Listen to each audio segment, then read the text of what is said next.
5, 4, 3, 2, 1. Good afternoon. I'm Jim Eskin, and on behalf of Eskin Fundraising Training, it is my pleasure to welcome you to our Nonprofit Empowerment Webinar Series. If you think of lucky numbers, this is number 41, and I'm very excited. We have one of the foremost experts on nonprofit partnership that I know. She's told me there might be another human on the planet that knows a little more, but I haven't met that person. So let me first bring on, you're going to get a fuller introduction. Marta Brockmeyer is from the Cincinnati area, and she'll get a fuller introduction. But I said I wanted to put her to work with, right now, with something I think will help all of us. Marta has a reputation. You know, she is a facilitator for when groups, friendly and not so friendly, get together. And her reputation is no matter how heated and emotional the room gets, she remains calm.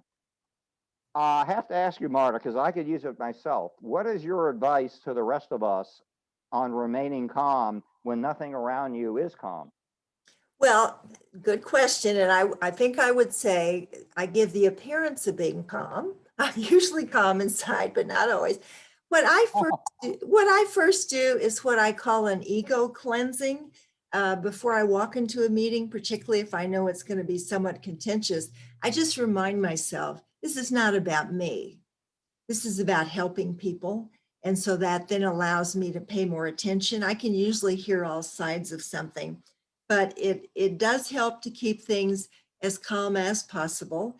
If there are people who seem particularly agitated, I always follow up with them immediately after the meeting. But By the way, we have a name for people who always appear agitated. You know what it is? In-laws. Oh, well. I'm sorry. Okay. Sorry. Okay. I lucked out. I've had better ones, fortunately. Wow, that's okay. But anyways, and thank you, Marty. You're going to get a fuller introduction, and we look forward to a very interactive discussion with our questions in the audience. I have a new hero. Her name is Amanda Gorman, and of course, she was the youngest person ever to perform poetry at inauguration. She's all of 22 years old, and the theme of her poem, which is, I think, so fitting to the world and to our work in nonprofits, the Hill We Climb. This is a story, as she told everyone, of a 22-year-old daughter of a single working mother from LA that got herself, by the way, she had speech impediments. I don't know if you all know that. And she called her speech impediments a gift because they forced her to develop her reading and writing muscles more. And boy, that's what she sure did. She got a scholarship to Harvard. And I don't know, and I read that her bio has to be updated every 2 weeks. But guess what her next gig is? She's going to be the first poet ever to perform at the Super Bowl. So we're hoping that what she can do for poetry, what Lady Gaga did for music.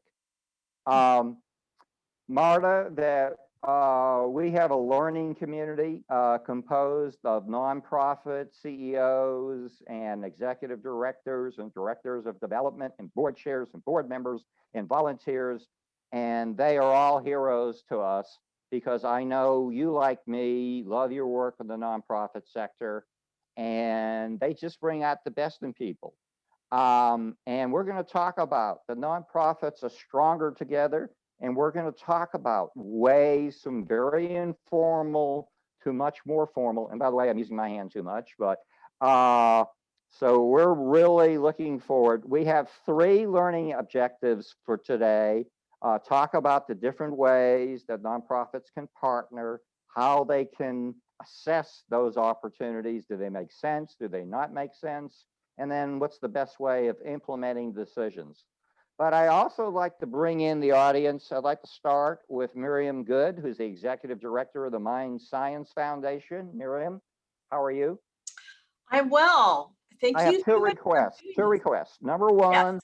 For those that don't know, just a little infomercial about the Mind Science Foundation. And then your second part is to tell us what you would like to know about nonprofit partnerships at 5 p.m. that you don't know now. Certainly. Yes, thank you. So the Mind Science Foundation was founded by Tom Slick back in 1958. And for those of you who don't know who that was, he also founded Texas Biomed and Southwest Research. So he was a curious mind and had an explorer spirit. And he founded us to explore the mystery of the power and potential of the human mind. And what that is now in 2021 is we fund early career neuroscientists and public education looking at solving the mystery of how the brain, that 3-pound lump of jelly, creates your mind, which is your subjective, rich experience of the world. So what is happening in the brain? What influences that? So that's endlessly fascinating, and that's what we do. And let me just say too, on Sunday, like me, like a gazillion other people, will be watching, quote, football heroes play in the Super Bowl. But I want to thank scientists. It is science that's going to literally save our lives. And I say 3 cheers for science. Yes, we love science. We love young scientists. We love middle-aged scientists, and we love old scientists. Yeah, we love all scientists. right. So my question on partnerships is we've had some fruitful partnerships and we've had some frustrating partnerships.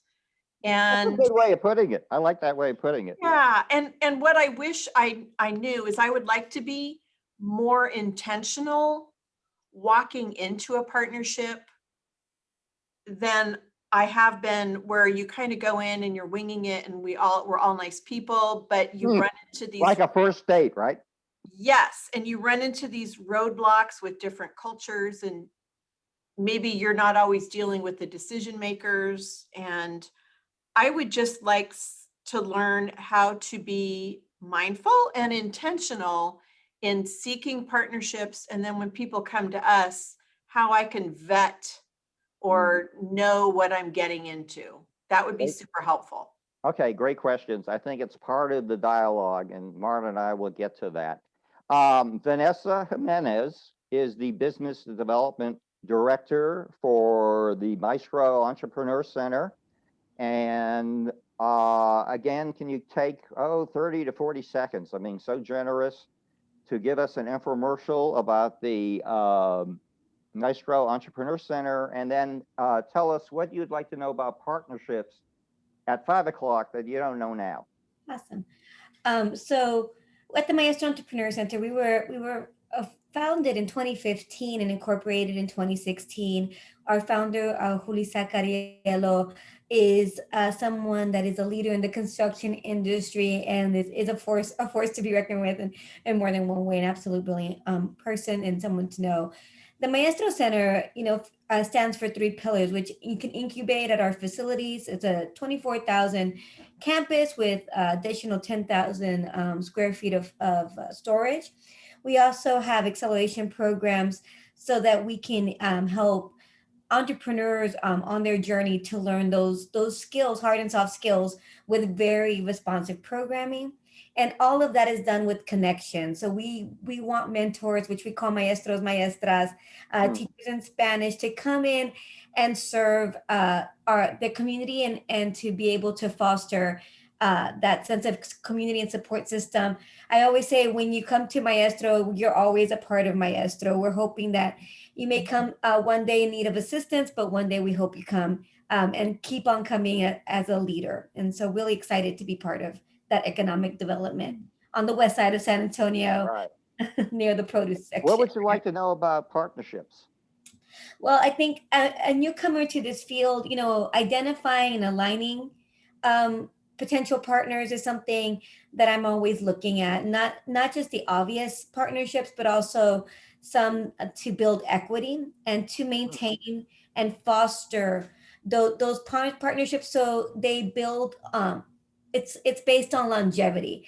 I don't want it to be a one-time opportunity. I really want you to have that comprehensive and holistic model of partnerships that we really want you to serve in multiple capacities. And so anyway, I'm trying to figure that out. So it doesn't seem, I don't want it to be competitive. I want us to be collaborative, which also is something that is a struggle because so many of us offer similar programs and whatnot. And I just want to be strategic.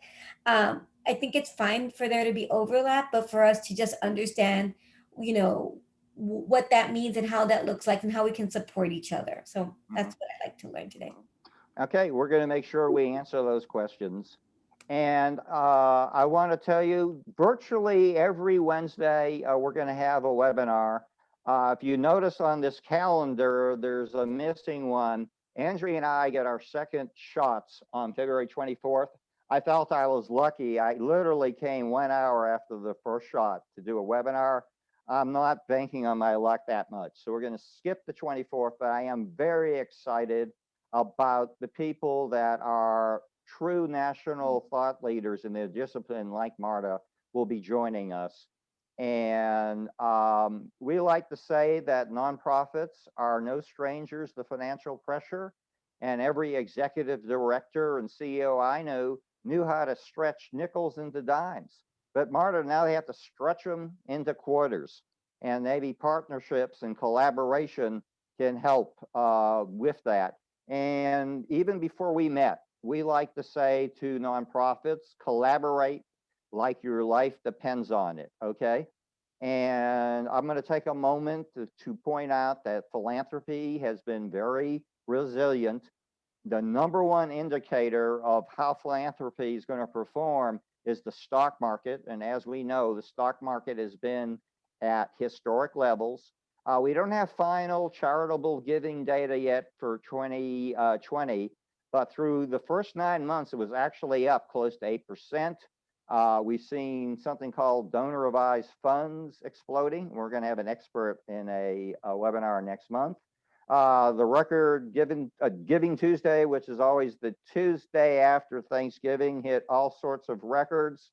And then, Marta, you know, we had the new Wonder Woman, Mackenzie Scott, giving out $6 billion and to 384 nonprofits. Money was given completely unrestricted, all lump sum up front. And we have discovered that virtual fundraising, and the old guys like me said, you could never ask for money, you know, over a computer screen. Well, guess what? It's working. And I'm going to skip through some slides here. But Marta, there's 1.5 million nonprofits in the country. There's 100,000 in Texas. There's 6,000 in San Antonio. And the truth is, when you're a donor, you're not choosing between the good and the bad. You're choosing between the good and the good. And every profit has to find a way to stand out, because our mission is to get the donor to know us, to like us, and to trust us. Most of the nonprofits, that 1.5 million, as you see, 88% have annual budgets under $500,000. If there's a common denominator in the nonprofit sector, it is passion. That's what drives the staff and the board members, that in a very real way, our nonprofit partners are touching, improving, and saving lives every day. We like to say that fundraising is a 4-part cycle. It starts with identifying the prospects. You move to building a personal, emotional bond with them. So when it comes time to solicit, they're in a good position to say yes at the level that you're requesting. And finally, how we acknowledge and thank them. Because after Marta gives us a gift this year, we're going to go back to her next year, and we're going to ask her to renew the gift and give even more.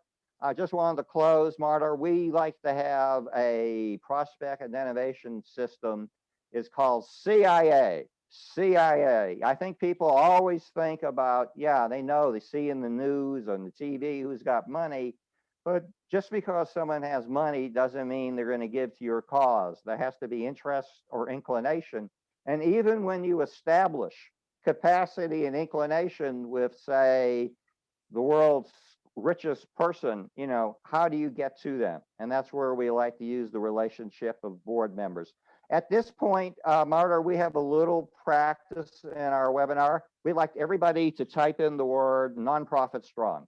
Everyone, please. And by the way, Marta, what are we? Nonprofit strong. You definitely are on Profit Strong. And it's this pleasure. It's okay, Marta. I'm going to really synthesize your introduction.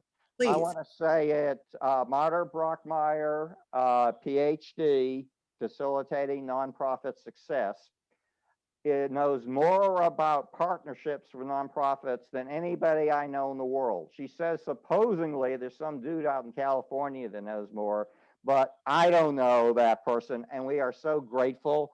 Marta, I know that you have facilitated more than 50 strategic partnerships that have taken a lot of different forms. Mhm. And I'll tell you what, and you formed your business, was it in 1910 or 1991? 91. Mhm. What's 1910? Okay, your grandfather was born then.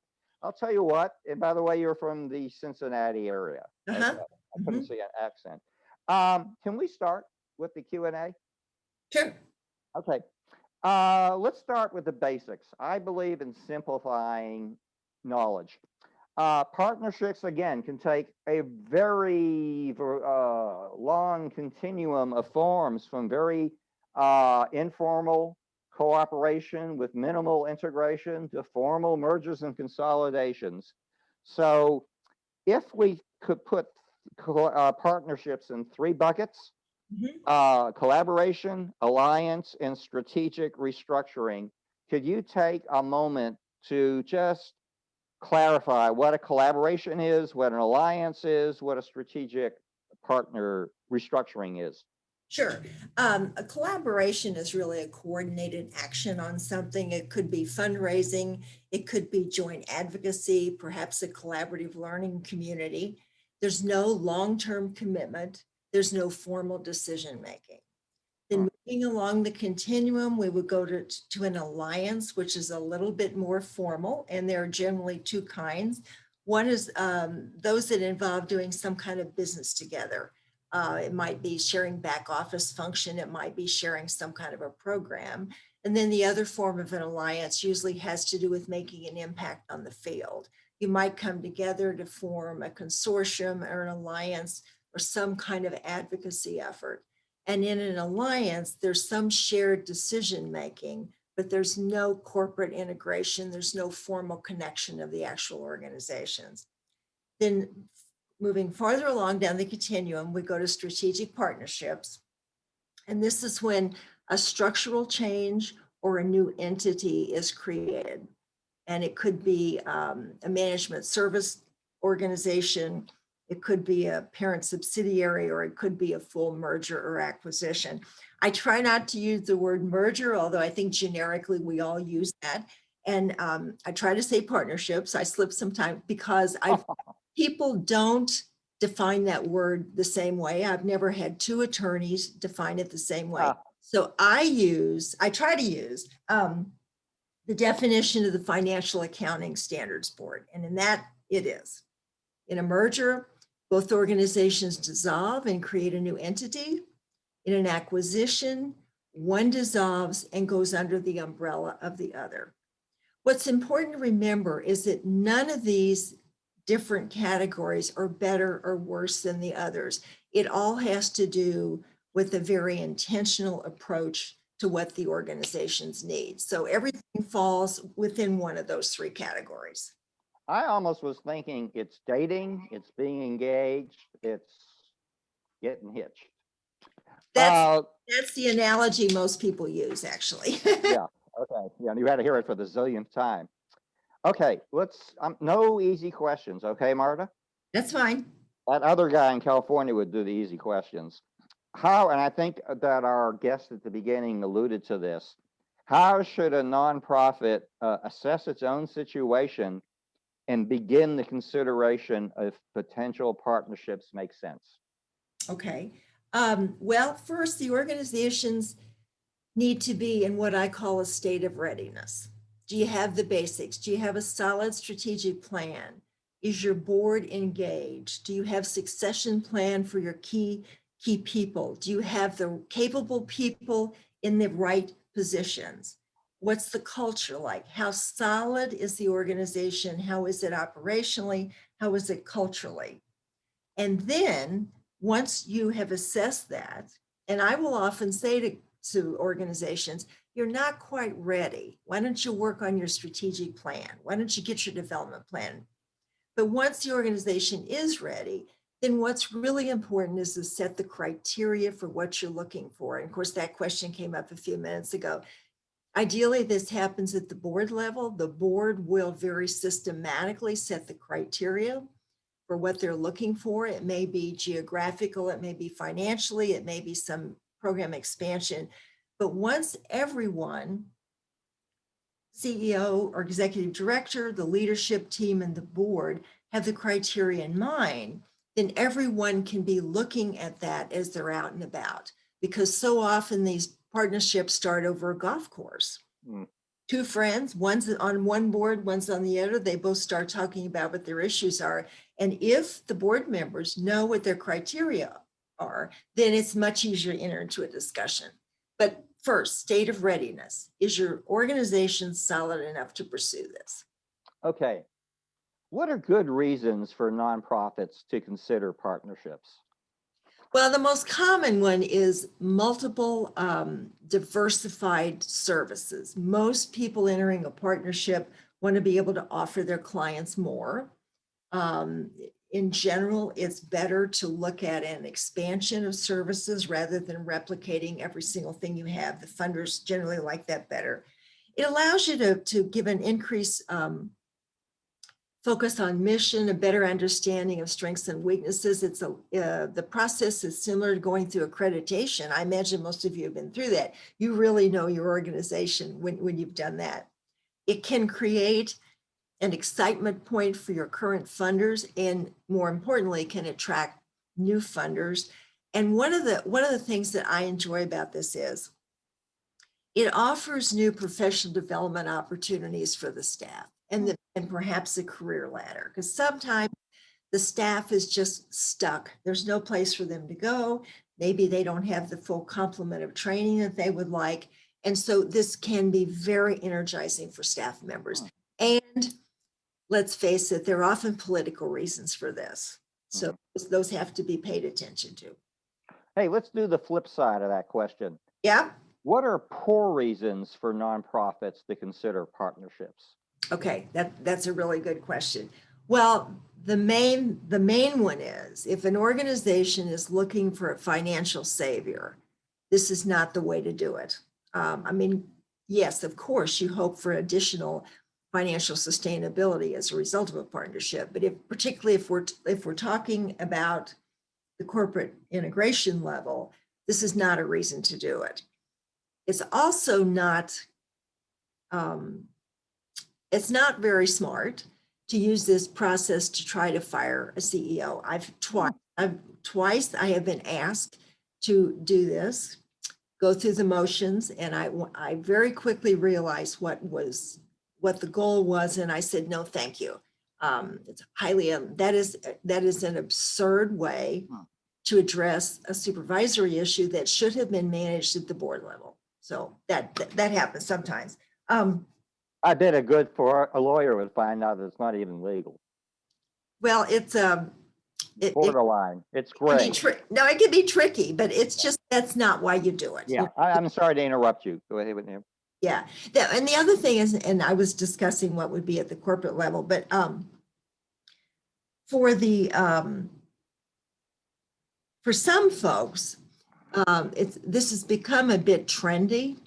And they often, I think, do it just because they feel like they're supposed to. That's not an authentic way to enter into a partnership. So I don't recommend that. Okay, no easy questions, but who should be involved in the decision-making for nonprofits when it comes time to consider partnerships? Well, it depends what kind it is. If it's a programmatic opportunity, that may well be something that your program people are going to want to have, if not the final say, certainly have a very strong influence in terms of how that moves forward. We're talking about a more structured, formal kind of partnership. That has to start at the board level. That is a board decision. Now, usually the executive directors are the ones who know about the potential for a partnership, and they're going to come to the board and say, hey, I think that we have an opportunity here. But this is at a more formal level. This is board driven. It is a board decision. Of course, any good board is going to involve the leaders and the senior leadership team, but this is a board responsibility. You strongly advocate that nonprofits should hire a neutral third party to facilitate partnership discussions. Why is it worth the expense? Well, let me first say, you may find a volunteer to do it, and that would be wonderful. If it's someone who has experience and can be completely neutral, then I'm always recommending people save money. But so that would be your first choice. That doesn't usually happen. But if it is a volunteer, it should never be a board member because there's no way to stay neutral. Yeah. I always say that my client is the process between the two organizations, and it does require neutrality. I will often have confidential conversations with anybody on the group that's working toward this, but those are only used to inform the process. The meetings can be quite emotional. It's very difficult for any leader or board member to not think about what's best for their organization, as well they should. Right. But somebody has to hold the process and the space in the middle to be as objective as possible.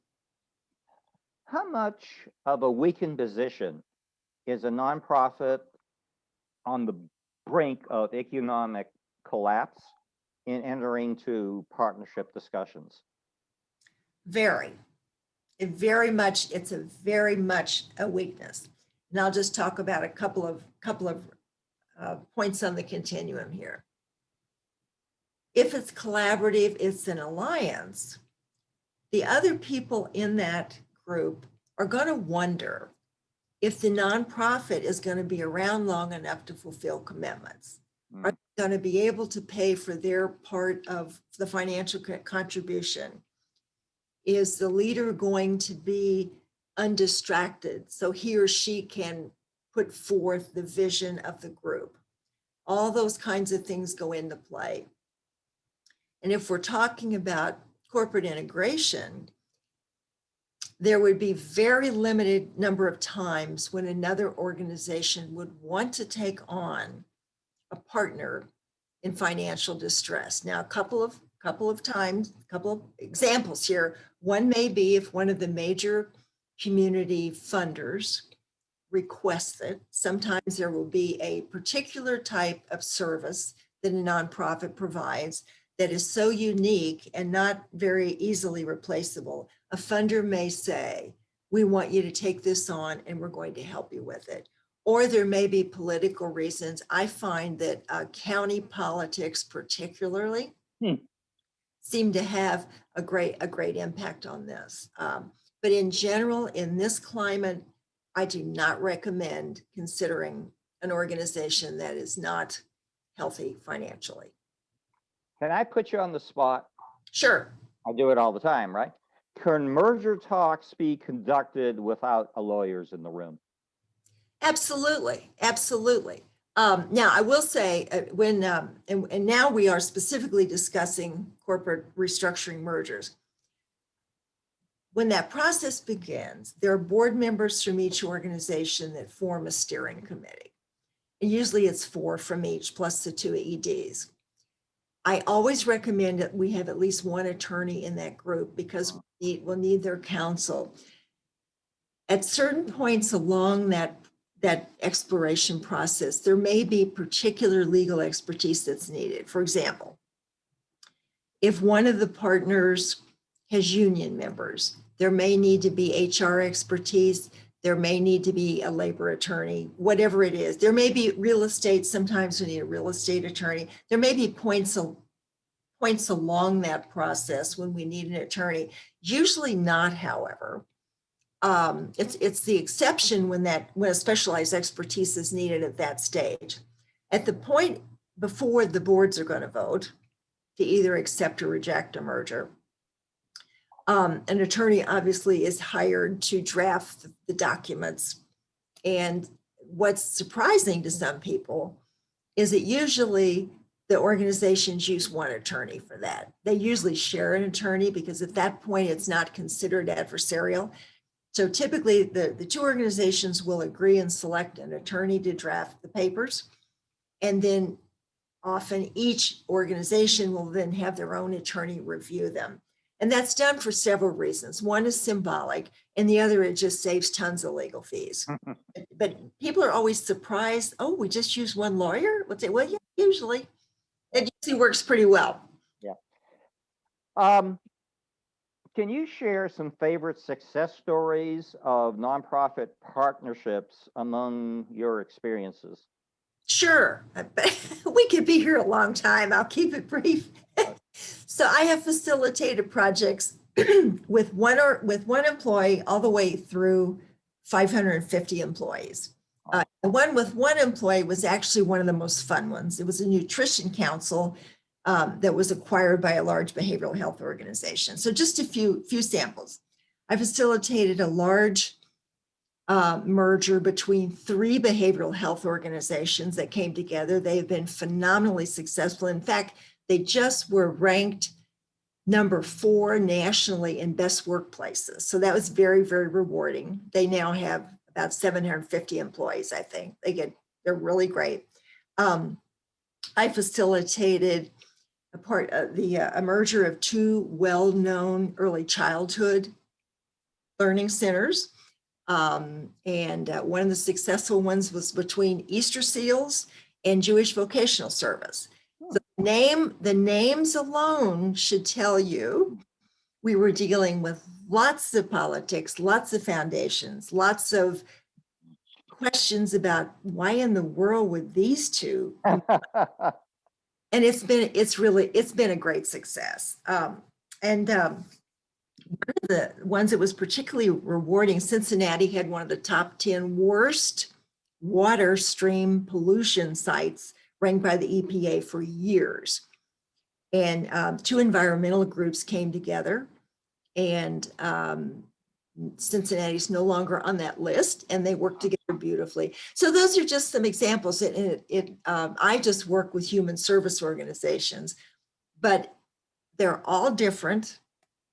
And there are certainly similarities, but it is very rewarding when the boards vote. Now, I will say the obvious, lots of projects don't end up where you think. So, start the process, there's no guarantee.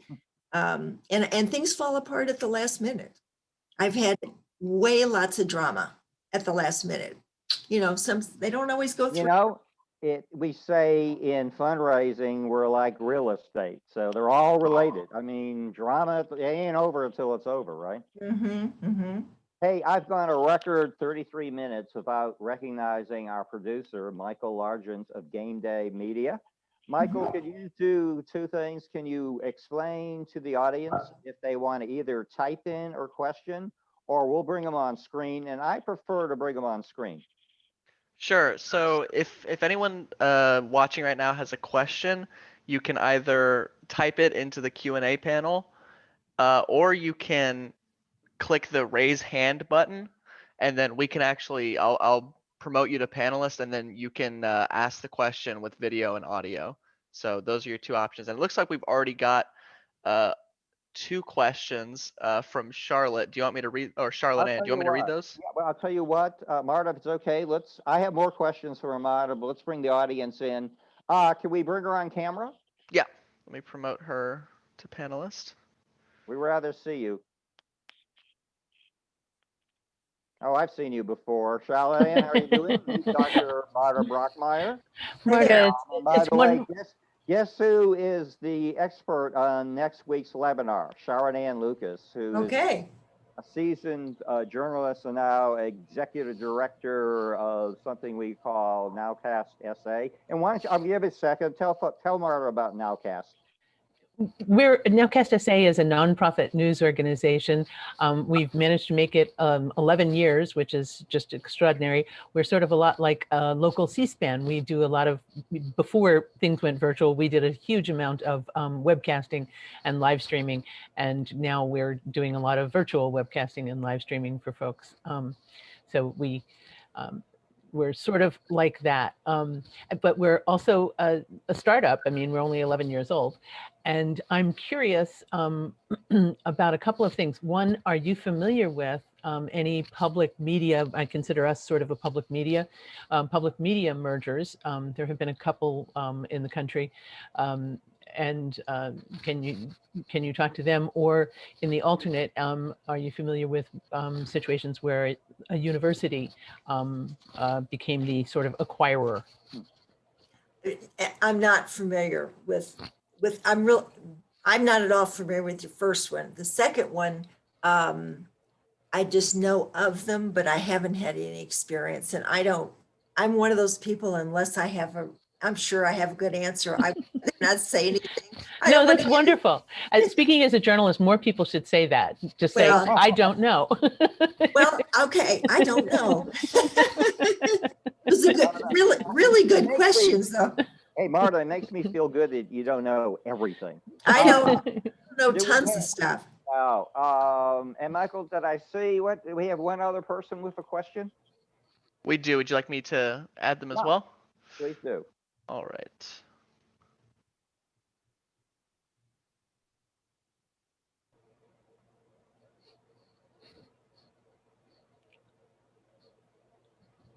All right, you can go ahead and turn on your camera and unmute yourself. There we go.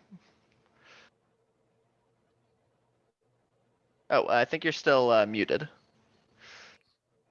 All right, there, should be okay. All right. Yes, that looks good. That looks good. Okay, this is Rosemary Fry. Hi, Rosemary. How are you doing? I'm doing fine. I just had one comment for Charlotte Ann, but then a question for Marta. In terms of working with universities, when I ran the Texas Nonprofit Network, I think one of the things about working with universities that can be very helpful, but you really have to have buy-in from the top of the organization to whatever kind of partnership or collaboration is going to be, because sometimes you have somebody who's interested at a dean level, so on, and then that person leaves and you're sort of back to go. One other question, the question I have for Marta is that I've been around the nonprofit world for a long time. I work as a nonprofit consultant, but can you just give some commentary about when nonprofits or when funders want people to merge or to partner? And it's what I call a forced partnership. And oftentimes, as you said, talking about money, but can you talk about any kind of words of wisdom about funders asking nonprofits to merge, collaborate, whatever the case might be? Terrific question. And that was going to be one of our features. So we went off our list. It's a great, perfect question. It's a great question. And I've never been a funder, so I can't really answer it. What I can, and maybe I've had a very charmed life, the cases in here that I know about, and I was involved in one of them, the funders were genuinely trying to help. It wasn't some edict. They were partners with the two partners. Okay. Now, the organizations did come together, not at the full merger level, but they were essentially forced to work together. What I saw was one of the two partners, although he was highly irritated by the whole thing, he embraced the change. The other did not, and he is no longer employed. Okay, all right. Great question. Yeah. Michael, is there anyone else out there with some questions? It doesn't look like it. I think those are the only questions. Okay, they were good questions. Marta, let's continue with our dialogue. 2020 was a year of challenge, and that's the most understated sentence of the last millennium. And probably we saw lots of financial pressures. We said first stretching nickels into dimes, now nickels into quarters. From your perspective, did you see more interest in nonprofits thinking about partnerships during the crazy year of 2020? Absolutely, absolutely. And I think in some cases, it's like, I was the dean of students in a former life, and no student remembers the date they have to withdraw. What's the last date you can withdraw from a class? Until you need to know what that date is. So that's what I'm seeing. People who have been either listening to me or other people for a few years, all of a sudden, it's starting to make some sense. I have noticed an enormous increase in just interest, people calling, saying, what do you think? You know, those kinds of things. And I think part of it is strategic restructuring now is just considered a very solid business tool. It used to have an element of embarrassment about it because the executive directors would feel like that they had somehow failed. Yeah. Well, in this environment, nobody's failed. Well, a few people have failed, but for the most part, nobody's failed. We just have this massive external force, and people know they absolutely have to come together. And then the other thing is, and this ties into what we were just talking about previously. I mean, most funders, at least the funders I know, will say, don't even bother sending me an application unless you are showing me who your partners are. Letters, we want to know what you're doing. We want to know what they're doing. So I think there's been heightened awareness as a result of the pandemic. Now, from my point of view, I think some of that's very positive because sadly, some of these organizations probably should have been thinking about this some time ago, but we all are in this one together, I think. So, you know, people just aren't as embarrassed as they were. Yeah, yeah. Hey, when can a simple memorandum of understanding suffice to bring closure to a partnership? And when does the expense of lawyers have to be brought in to do their legal documents? Okay. Well, if it's a collaborative or an alliance, usually an MOU will suffice. Now, what I have observed, without one, the conflicts arise because people don't know what to expect. So I always encourage having one, and it needs to be very specific about who will do what the responsibilities of each partner are. Now, occasionally, groups that are starting the merger exploration process will sign one. Not all, but occasionally. And typically, well, let me back up here. I'm sorry, I'm confusing everybody. For some alliances, they are complicated enough and elaborate enough, they might require an attorney, usually not. Of course, for any kind of a corporate restructuring, an attorney has to be involved, but typically the MOUs are further down on the continuum. At least that's how I think about it. Hey, can you compare and contrast nonprofit and corporate mergers? Yes, and I get this question pretty often. First, let me just say, a nonprofit merger is not a business transaction. It is a combination of cultures for society's good. And that is the main. I've never worked on a corporate merger, but my friends who have, we talk about how different our worlds are. I mean, clearly a corporate merger is typically based on a profit need, wanting to keep the stockholders happy, et cetera. The nonprofit merger is to be able to better serve people in society. And the process is different. A nonprofit merger is very inclusive. It takes longer. I have a background in counseling, and I will say those are the skills I use most. It is not a business transaction. And the moment when I got real clear on this several years ago, I was working with a group and they were exploring a merger, and the steering committee had taken a quick break, and a very high level vice president of a huge bank who happened to be on the steering committee, board member, came up to me, pulled me aside in the hall and said, "Marta, why the hell is this taking so long? And I just looked at him, I said, it's because it's a nonprofit merger, so he kind of calmed down. But that was the moment when I realized they really must be very, very different. You stole my next question. What's the typical timeline of a nonprofit merger? Okay, well, the exploration phase, which is called the negotiation phase, usually takes 4 to 6 months. Now I'm going to be curious this next year to see if that's speeded up a little bit just because of the economy. Usually 4 to 6 months, because it's not just doing due diligence of the financial and legal stuff. It's going over the culture, all the people. That they usually fall within 4 to 6 months. Then the second phase is implementation, and that's really the point at which the attorneys take it over. They finish the drafts, they send the documents off to the Secretary of State, the Attorney General. If it's a huge federal grant, that requires very special kind of documentation. That theoretically, that just takes a couple of weeks. I don't know if that's really the case. Then the third and difficult stage is integration. This is bringing together all the administrative and programmatic functions of both organizations. The formal planning process for integration usually takes up to 18 months. Did you repeat that? Yeah, the formal integration planning process of, figuring out which accounting system we're going to use, which copier Right. vendor we're going to use. Right. That usually takes 18 months, but the integration of the cultures usually takes 3 years. Michael, do we have any other questions from the audience at this moment? Not right now. Okay, this next question is not for Dr. Brockmeyer, but this is a question for Marta, and then we're going to go to a wrap-up section.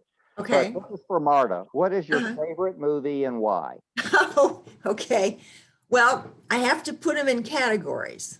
My all-time favorite movie, is one that nobody's ever seen. It came out in 1946 with Bette Davis and Glenn Ford.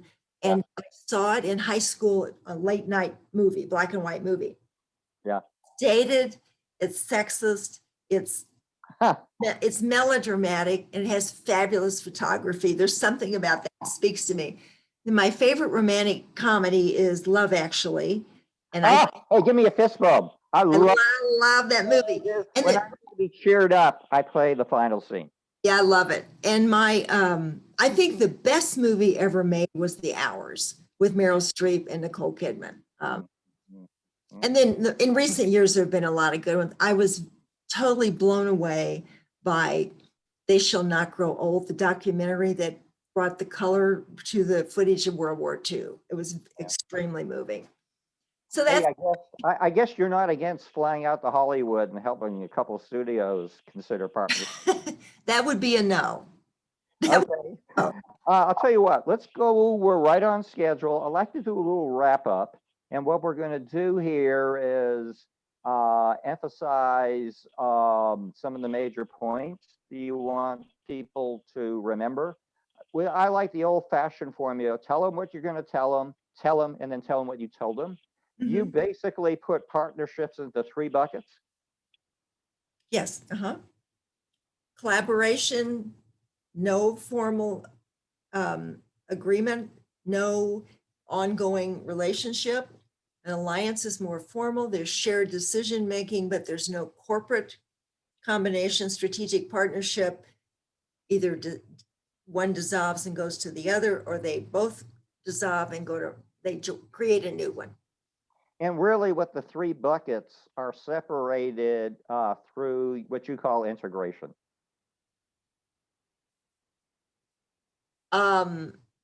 No, they would happen before that, actually. Actually, I think the word integration can be used many, many times, but the more formal kind of processes would be integration. Yeah.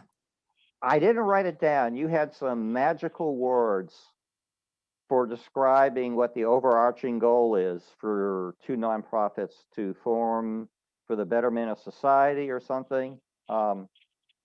I don't know what I said, but well, it sounded good. Okay, because how about this way? First, it's better to agree on big goals rather than what type of coffee you're going to serve, right? Exactly, exactly. And the legal structure, the lawyers will figure that out. You decide what you want. I think that we were talking about the difference between corporate and Right. nonprofit, and I said a nonprofit merger is to further advance society, basically. Yeah. And also, it should allow those two organizations, whatever their missions are, to achieve greater impact. And Oh, fulfill it. definitely. And that's one reason people are doing it. Absolutely. Did you say the prior collaboration is a great predictor of success? And elaborate on that. Yes, it does. If organizations have already worked together, and particularly if the two leaders have worked together, that is an indicator it will go well. When you say the board should establish criteria, what are you talking about? Well, they need to define, what are they looking for geographically, programmatically? Are there certain skill sets that they don't have that they need in another, like maybe they need a CFO? Get really clear on what they're looking for. And you said you're all for nonprofits saving money, but really the investment in a neutral, experienced third-party facilitator is more than worth the expense?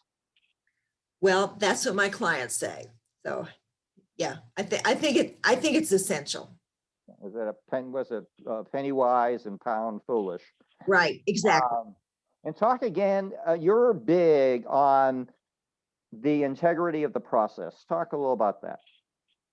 Well, the decisions are important, but if groups come away and they decide not to combine, not to partner, what matters is that everyone felt the process was sound and it was ethical, and that's what they're going to remember. It had the process has to be loaded with integrity. Yeah. Another thing is amazing to me how quickly things can be forgotten. Can you talk about the role of taking accurate and readable notes? Oh, it's critical. And usually there's a non-board member in the room who does that.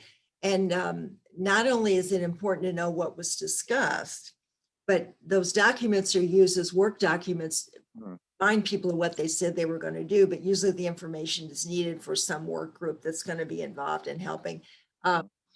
And they aren't minutes. It doesn't really matter who said what or what how many people raise their hand. It just needs to be a record of the discussion. Yeah. It's a little more informal than it would be for, say, a board meeting. And then did I hear you, if we're talking about full integration between two nonprofits, a typical timeline could be easily up to 18 months? The planning, yes, the initial planning and working together of the two, and then the culture takes 3 years. Wow. Talk about, everyone says it's so hard to do a merger, but you remind us that the hardest work follows the merger. Talk a little more about that. Well, yes, the decision to merge, while it has lots of tasks and lots of discussion, that is the easy part. Huh. When the two groups have to actually start working together, that's what's difficult. And in many cases, one executive director reports to the other. And so that dynamic is delicate and can be quite frustrating. Man. That's a big one. That's a big one. Yeah. What's it take to take one nonprofit and have their board members or ED or CEO really listen and understand and feel what it's like to walk in the other nonprofit's shoes? Well, I think the main thing is for folks to try to get their egos out of the way. And I know that's easier for me to say. But how do you do that, by the way? Well, it is hard. It is hard. But I think a constant reminder of what we're trying to do for clients, that has to be part of every single discussion. This is not about me. This is about what's best for the community, what's best for the client. Now, it's easy for me to say, I'm not the one who's either going to be losing my position or moving or having to deal with a whole new set of employees. But the projects that I've had that didn't go forward, I would say half had to do with egos. Wow. I'm going to say, Wow. and that's all I'm going to say. Wow, I got you on tape. I wanted to say we're wrapping up now, but as someone who's been fundraising for 30 plus years, the one natural law of gravity that brings us together is joint requests. That's when funders say they get extra points for making a joint request and partnerships. And, you know, that's what first came to me. We do it for one good reason, that we can get money that we couldn't get on our own. Right, right. And I've had one of my projects, the two organizations within 4 months got an extra $750,000 when they combined. Wow. Because their Wow. footprint was larger and they were eligible for larger grants. We like to say that every expert leaves us with some golden nuggets. And the first one is to come to some common ground. You've talked about a process not only that has integrity, but must have flexibility and creativity. And then the board and management must be fully committed to a process, again, with integrity, and sufficient time is part of showing integrity, isn't it? Michael, do we have any other questions from the audience? No, not right now. Okay, we have, I might throw one more question to Marta. Do we do a favorite movie? What's your favorite baseball team? The St. Louis Cardinals. I gotta tell you, I'm from Missouri. the only World Series game I'll probably ever go in my life is when the 1967, my father took me to Fenway Park for Game 7 against the Cardinals. Bob Gibson just destroyed us, and Lou Brock and Kurt Flood. The Cardinals broke my heart. Sorry. Yeah, thank you. Talking about sorry, we're going to sum up here. One of the things I'd like to remind, our job, you know, I hear the word about relationship, and I once was watching one of those movies, and someone defined a relationship as something you have until something better comes along. I think really in nonprofit, and particularly in fundraising, you want to get to the point of friendship. Friendship will sustain. You might go to your friend and ask them, and they'll say no then, but you know, you don't write them off, a transactional relationship. You go back to them next year, and guess what? They might even give you quadruple whatever you asked for. We're saying our job in fundraising really is not complicated. We inspire donors about what their gifts will do, because really we like calling our donors partners in helping achieve our vision. And philanthropy is great because, Marta, I bet you work with nonprofits that were very large and not so large, and donors are that way. You know, we've seen donors make billion-dollar gifts, but you know, philanthropy is also that family that's stretching to put, you know, some money in the dish on a Sunday. All of us, and philanthropy is also the gift of time. And we feel very good. We've seen a huge spike too in something called virtual mentoring and volunteering. Maya Angelou, I was bragging about Amanda Gorman at the beginning of the presentation. Maya Angelou had a wonderful, wonderful quote. She said that people won't remember what you say. They won't remember even what you did. They will never forget how you made them feel. And our job in fundraising in the nonprofit sector is making that donor prospect feel like they're the most important person in the world. Our job is either that easy or that hard. By the way, Marta, I give a money back guarantee to every client. Your chances of getting the gift go way up when you ask. Would you agree? Yes, that makes sense. I would too. And I'd like to take a second to I forget when we first met, but I am so glad we have met, Marta. And I'm beginning talking about process, the thinking this is the beginning of different ways that we can work together to mutually benefit the nonprofit community. But again, I mean, this hour just flew by. So we appreciate the type of service and leadership you provide the nonprofit sector. May I just add one thing? For Miriam and Vanessa in particular, Yeah, thanks. I don't think I really had enough time to answer your questions. Feel free to contact me and I will be happy to talk with you because I felt like a little incomplete on that, okay? And all you do is, I've done it too many times. You Google Marta Brockmeyer, believe me, you'll get to her website or her LinkedIn profile quicker than you can sneeze. But Marta, thank you. Other than being a St. Louis Cardinal fan, I'm just delighted that we've come together, not in a partnership, but in a friendship. And I'd like to thank Michael Argent, Smooth Sailing as usual, on the production. Here's what we're going to do. Within 1 minute, we're going to post a short written summary on LinkedIn and Facebook. And then Michael takes about a half hour to an hour to do a magic spin cycle. He edits the tape. And then we also send it out to everybody who registered, whether they attended or not. We also are going to post that on LinkedIn and Facebook. Okay. So, Marta, thank you so much, and to staying safe and seeing each other at the World Series. How's that? Yeah. Thanks, everyone. Best wishes. Best wishes. Stay safe, and we'll see you next week. Bye-bye. Michael, smooth sailing.